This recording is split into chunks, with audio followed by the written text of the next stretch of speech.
oo intaasoo dhan ka duwan Junayd Ahmed waxa uu bartiisa Instagram-ka uu ku leeyahay ku haysta taageerayaal 50,000 oo qof gaaraya balse waxa la leeyahay ninkan wuxuu ku falan yahay sawirrada oo la sheegayo halka ah inoo joogto Bashiir baa iga soo horjeeda oo inoo haya Bashiirow ninkan muxuu ahaa ku waalan Instagram-ka Atosho dad arki jirtay dad kubadda cagta ku waalan tanna waxa la helay dhalinyaro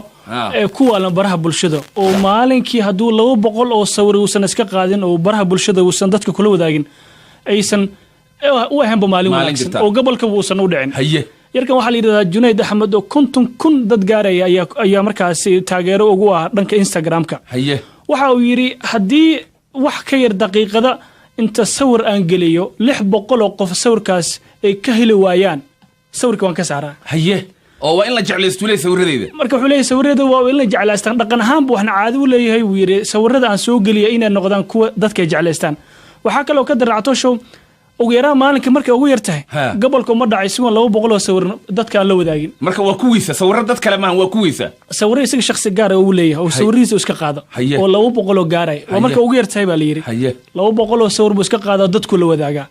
marka inta badan warbixintu waxa diiradda lagu saaray sida dhalinyarada hadda joogta ee ugu waasheen sawirrada dadka la wadaaga ee baraha bulshada dadku lagu wadaaga iyo sida maanta hadii uusan sawirrada u baraha bulshada dadku uusan kula wadaagin aysan dadka u qancin aysan u hayn isaga maalin wanaagsan dabcan dadkana way jecel yihiin inaad wax badan la wadaagto ama adii sawir aad leedahay iska soo qaadid ama sawir kale oo macluumaad kale wata aad gelisidee tusaale waxa loo soo qaadan karaa Facebook oo aalad Soomaalida ay aad u isticmaasho dadku waxay aad u jecel yihiin intaad war qalalan meesha gelin lahayd sawir ama muuqaal video socdo inaad geliso taas oo keenaysa in dad badan ay ku soo booqdaan Atosho wiilkan warba ma geliyo haye sawir isaga uu leeyahay oo aad qurqurxan oo la naashnaashay sawirada dadka la wadaaga talo imisa gabdhooda ku taxan ama garanay waan arki doonaa waa hagaag haatan ku soo dhawaada